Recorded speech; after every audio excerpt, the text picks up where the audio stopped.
Hi, my name is Mallorie Windsor. This is my audio and visual project. I am in the class History 3531. So getting into my project, I did it over the Mexican Independence Wars and what happened during this time. So getting into it, the groups of people I studied were first Napoleon Bonaparte. He was a French military leader. The second was Miguel Hidalgo y Quistela. He was a priest. The third was Jose Maria Morelos. He was a military leader. Also, Agustin de Iturbide. He was a former emperor of Mexico. Going on, I also studied Charles IV of France. He was the king of France. I also studied Joseph Bonaparte. He was a statesman and also the brother of Napoleon Bonaparte, the first guy I mentioned. And then lastly, I did Ferdinand VII of Spain, which was also, he was a king of Spain. So going on, from when and where in Mexico. So the Mexican Independence War started on September 16th, 1810, and it ended September 27th, 1821. So this, in Mexican independence, all the wars and everything that went on lasted 11 years, 1 week, and 4 days. It's a pretty long time for a group of people trying to gain their independence. Now, the locations of this, it was through Mexico and New Spain. There wasn't one place in Mexico that it happened. It was all throughout and in different places in Mexico and all that. So getting into my research question and thesis, mine was what caused these wars and what impact did it provide the people of Mexico? And we're going to get into that in just a minute. So yeah. So in the beginning, Napoleon Bonaparte, he occupies Spain. So this man comes in, he replaces Charles IV, and with his brother Joseph Bonaparte. So he comes in and takes the king that was on throne and makes his brother the first Bonaparte king of Spain.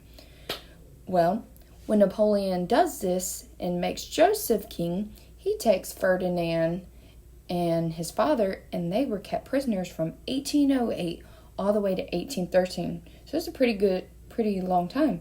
So imagine someone coming into into Spain. He takes the king who was on throne, takes him off and replaces it with his brother, and then throws him in jail. Crazy. Well, this caused a power crisis and undermined the foundation of the monarchical system. So a lot of what happened was resistance from peasants and middle classes. They were mad at this. They wanted Charles back. Well, when they found out Charles IV and all this was happening on May 2nd, 1808, the people of Madrid revolted against the French occupation, which would have been Joseph Bonaparte and Napoleon Bonaparte. Well, they revolted against the French occupation and they were killed because they were outnumbered. Well, the people of Spain also rebelled against Joseph and the French occupation, which resulted in the first war of all this, which was the Peninsular War, and this lasted until 1814.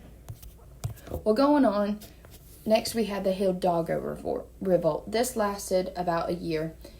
So what they called him was the father of Mexican independence. They called him this because he was the first man that started a revolt for Mexican independence, because he knew that Mexico deserved their independence. Well, people shared a common political culture with him, and so he inspired men to follow him. Not only did he need to get the big landowners on his side, but he also had to get the average workers on his side. And to do this, he would support the religion and the monarchy. Well, going on, his goal was to overthrow the local government. So the first thing he did was attack Mexico City on October in 1810. Well, the Royalist force attacks them outside of Mexico City, and this was the Battle of Monte Cruces. Well, the Loyalists win the battle and defeat Hidalgo's forces, and Hidalgo is captured and executed in July of 1811. And a lot of people say that he would have been more successful if he had a better army. His army was more like out of control. He couldn't control his people. And with all that, there was a lot of violence. And they say that if he had more control over his army, he would have had better results. But going on, we had the Morelos Revolt. This was 1811 to 1820, so a lot longer than the Hidalgo Revolt, which was only a year. This was 9 years. So they called him the Father Jose Maria Morelos, because if we go back to here, he was a military leader, but he was also a priest. So, different from Hidalgo, Morelos used guerrilla tactics. Also, before we go into these guerrilla tactics, Morelos, he had a lot more control than Hidalgo did over his army. So that's the reason it lasted 9 years rather than 1 year. So these guerrilla tactics anyways, so they were what they call hit and run. So the soldiers would hide in the town and then they would hit on these people and then make a run for it. Also, these soldiers didn't have uniforms, so they looked like normal colonists, So doing these guerrilla tactics, they would launch attacks on government outposts. And again, like I said, he had close control over soldiers, so he was a lot better in his revolt. Well, his goal was to starve Mexico City into surrender and overthrow the government. So just like Hidalgo, he wanted to overthrow the government too.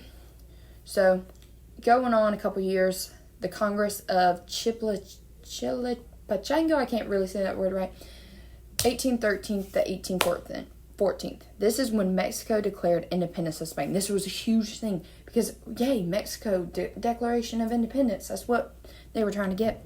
Well, that wasn't the end of it. We're going to keep going into it.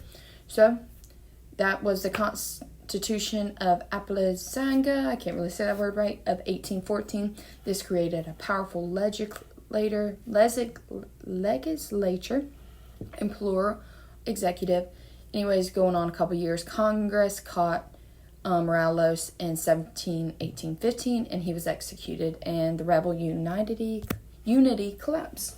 Well, like I said, although they got their Declaration of Independence, there were still some things that were wrong. So let's keep going into it.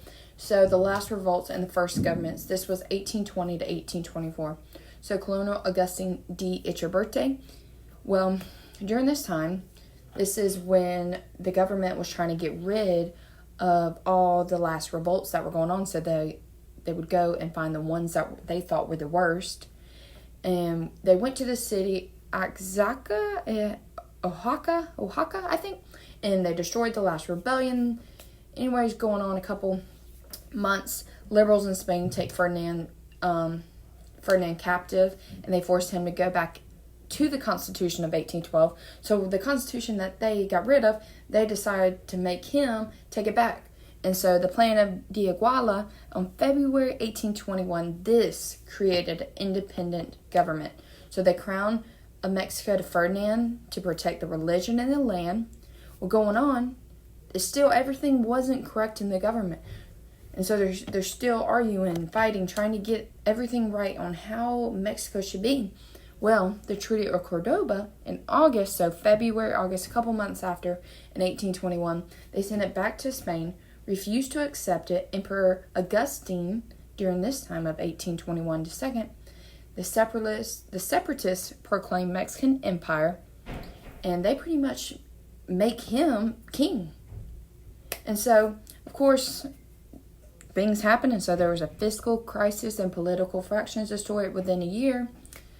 Anyways, going on, the Plan of Iguala, it proclaimed independence from Spain, equality for Spaniards, Creoles, supremacy of Roman Catholicism, and a ban on all other religions. So their goal in the very beginning, let me find it.